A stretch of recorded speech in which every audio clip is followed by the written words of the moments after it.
All right, get ready, because today we're going deep on the deep dive. We're tackling a question that's fascinated people for centuries. Hmm. How did life even begin? It really is one of those big mysteries, isn't it?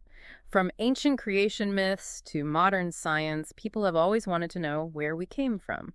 And today we're diving into some source material that throws a bunch of theories at us, all trying to explain that jump from non-living matter to, well, us.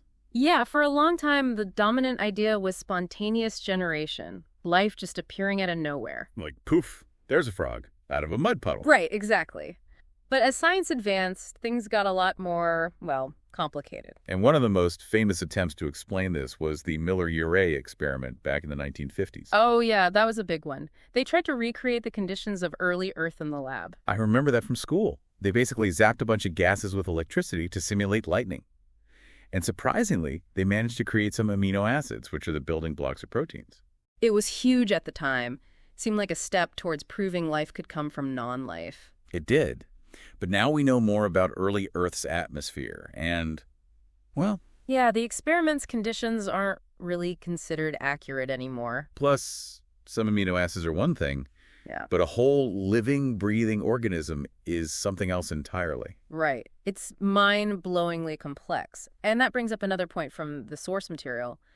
The sheer improbability of life emerging purely by chance. Oh, they go all in on that, don't they? Yeah, they use some pretty wild analogies to illustrate it. Like, imagine an amoeba carrying atoms across the entire universe. Okay, I'm picturing it. It's a long trip for that little amoeba. And then it drops those atoms one by one until, by some incredible fluke, they form a perfect functioning cell. It's a bit hard to wrap your head around.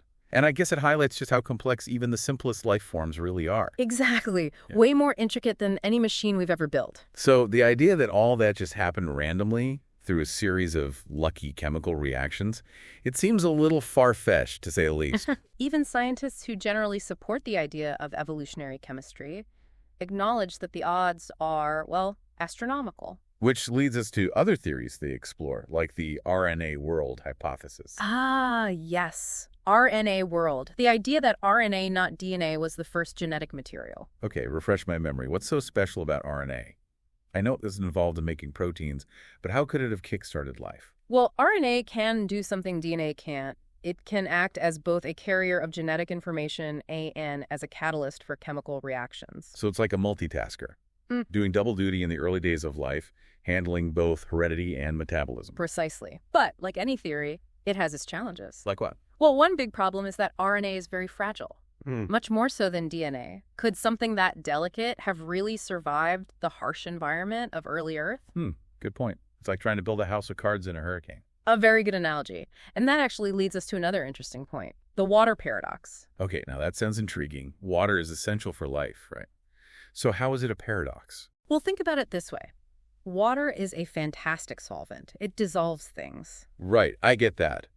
But how does that cause a problem for the origin of life? Because water can also break down the very molecules that are needed to form life. Those early building blocks might have struggled to assemble in a primordial soup that was too diluted. Too much water, life dissolves. Too little water, no life as we know it. It's like a Goldilocks situation. You need just the right amount. Exactly. A delicate balance for sure. And this whole conversation is making me wonder, if it's so hard for life to get going here on Earth, what about life originating somewhere else entirely? Ah, you're talking about panspermia. Panspermia, right. The idea that life might have hitched a ride to Earth on a comet or asteroid. Like a cosmic seed being planted. It's definitely a captivating thought. And the source material spends some time exploring it. But even if that's true, it doesn't really solve the problem, does it? We just end up asking, well, how did it begin wherever it came from? Precisely. And that's why some scientists see panspermia as kind of avoiding the real question. It just relocates the mystery, doesn't solve it. And then, of course, there's the idea of the multiverse. Okay, yeah, the multiverse. That always seemed a little out there to me. It is pretty mind-bending, the idea that our universe is just one of countless others, each with its own laws and properties. So, like, infinite universes all existing at the same time. Is that something scientists actually consider? Well, it's definitely a fringe idea, but it has been gaining some traction, particularly in cosmology and theoretical physics. Not quite mainstream, but not completely dismissed either. Right. And the source material we're looking at brings up the multiverse as a way to potentially explain the improbability of life. I see where they're going with that. If there are infinite universes, even if the odds of life forming are super low, it becomes almost inevitable that it would happen somewhere. That's the basic idea. Like, if you buy enough lottery tickets, eventually you're bound to win. Of course, this takes that to an extreme. But here's what always gets me. If there are all these other universes, how could we ever know for sure? Yeah, that's one of the biggest challenges with the multiverse concept. It's very theoretical, no direct evidence. So for now, it remains a fascinating what if. But let's be honest, the source material we're discussing isn't really that interested in multiverses or panspermia. It's kind of setting the stage for their main argument. Which is? Intelligent design. Right. They come right out and say the complexity of life points toward a designer. Yeah. An intelligence behind it all. It's an old argument, right? They often use that watch on the beach analogy. You wouldn't assume a watch just assembled itself randomly. Exactly. They argue that a living cell with DNA, proteins, all its complex processes, it's way more sophisticated than any human-made object. It just screams design, not chance. So hold on a minute. Haven't evolutionary biologists explained how complex structures can arise through natural selection over millions of years? Of course. Natural selection is powerful. But the proponents of intelligent design say it can only work on existing variations. It can't create something truly new. So they're saying evolution can refine what's already there, but not create the original design. That's the core of their argument. They say that first self-replicating entity, the spark of life, had to be designed. And they often bring up the information content of DNA as evidence, right? Like DNA is a blueprint or a code. It's an analogy, of course. But the point is that DNA stores and transmits information, just like a code or language. And they argue that information, especially complex, specified information, points to an intelligent source. They use examples like books, computer programs, even music. We don't think a Shakespearean sonnet just appeared randomly, so why should we think the information in DNA is any different? That's the parallel they're drawing. The same criteria for design should apply, whether it's a human artifact or a biological system. But where do we draw the line? Snowflakes are incredibly intricate, but we don't assume they were each individually designed. That's a good point, and it gets to the heart of the debate. Proponents of intelligent design argue that biological systems are different. They have a level of specificity, a functional complexity that you just don't see in inanimate objects. So it's not just about complexity, but about the specific way it's arranged to create functional systems. Right. The arrangement of genes, the specific sequence of amino acids and proteins, the intricate metabolic pathways, it all points to something more than just random mutations. But honestly, this whole debate often gets really tangled up with religious beliefs. Can you even have a purely scientific discussion about intelligent design? It's tricky. The source material does mention God, but they try to present their arguments based on scientific evidence. Whether they succeed in separating the science from the theology, well, that's up for interpretation. It is interesting, though, how they're trying to frame intelligent design as a legitimate scientific alternative to purely materialistic explanations. They're basically challenging the mainstream view in biology that says all life can be explained by natural processes. By excluding the possibility of an intelligent cause, they say science is limiting itself.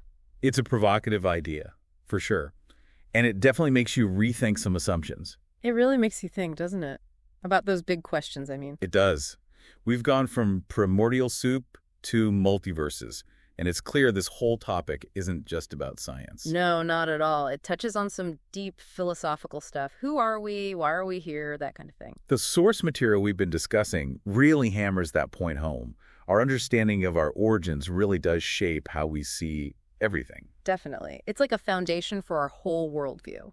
Even if we don't always realize it, I think. Our beliefs about where we came from influence how we see the world, our place in it. Absolutely.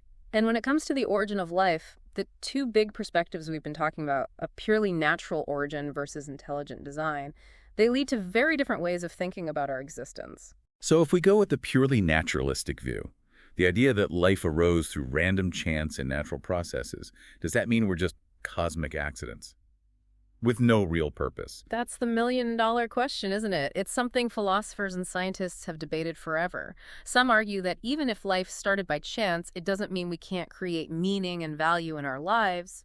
Through our relationships, experiences, contributions to the world, that kind of thing. Exactly. It's a view that emphasizes human agency. We have the power to shape our own destinies, find purpose, even if the universe wasn't designed with one in mind. That's a pretty empowering thought. Yeah. But what about the other side of the coin? If we lean toward the intelligent design argument, does that automatically mean we have to subscribe to a specific religion? That's a really important distinction to make. While the source material we've been looking at does mention God as a potential designer, it's crucial to remember that intelligent design doesn't necessarily require belief in a specific deity or religion. So you could believe life was designed, but not subscribe to any particular doctrine. Exactly. The idea of a designer is open to interpretation. Some might see it as evidence for a traditional god.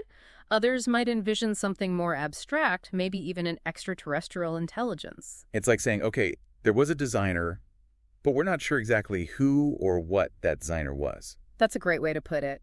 The focus, at least in the source material we're looking at, is on the evidence for design itself, not on dictating a particular theological view. So after exploring all these different ideas, have we actually answered the question, how did life begin? I think the honest answer is we still don't know for sure. It's one of those enduring mysteries. We've learned so much about biology, about early Earth, but that jump from non-living to living, it's still a bit of a black box. Kind of humbling, isn't it? With all our scientific progress, we still haven't cracked this fundamental question. It is, but that's what makes it so fascinating. Science is all about exploring the unknown, asking the big questions, even when we don't have all the answers. Being open to new ideas, even the ones that challenge what we thought we knew. Exactly. The video we've been discussing actually emphasizes that. Being open to different possibilities, even unconventional ones, is how science moves forward. It's a great reminder to stay curious, keep asking those big questions, and never stop exploring. And I think, on that note, we'll wrap up this deep dive into the origin of life. It's been quite a journey. It has. What are your thoughts, dear listener? What resonated with you? What new questions has this exploration sparked in your mind? Keep pondering, keep exploring, and thanks for joining us on the deep dive.